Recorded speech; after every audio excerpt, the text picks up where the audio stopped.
guys, dumating na rin ang ating TikTok guys. Unpack na natin to guys. Para isahan na guys. Ayan na, yung medicine kit. Pangarap ko talaga to guys. Pangarap ko talaga to.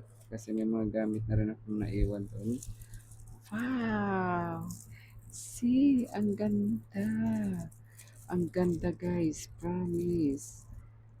Purchase na kayo nito guys. Napakaganda nito. Taran! Kasi nagdadayariya ako yung mga gamot ko ilalagay ko dito guys. Ayan na siya guys. Ayan na. Oh, see?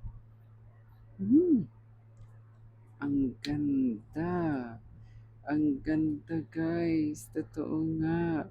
Oh, see? Meron na lagayan. Ang ganda. May lagayan na here. Akala ko talaga hindi totoo. Totoo pala to. Oh, ayan.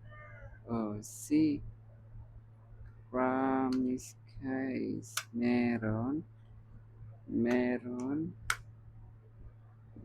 din. Oh, see? Oh, oh, di ba? Ang ganda. Perfect. Tapos i-close mo lang siya. Di ba, isa, dalawa. Dalawa na siya, guys. Oh, ilak mo na lang ganyan na. Kit na. Ay, medicine kit, guys. Itong pinili ko kasi medyo dark siya. Hindi siya masyadong white. Okay, ganyan siya, guys. Handy siya. Pwede ilagay sa loob. Ng bag. Yun lang, guys. Bye-bye. Check out na lang sa Yellow Basket guys ha.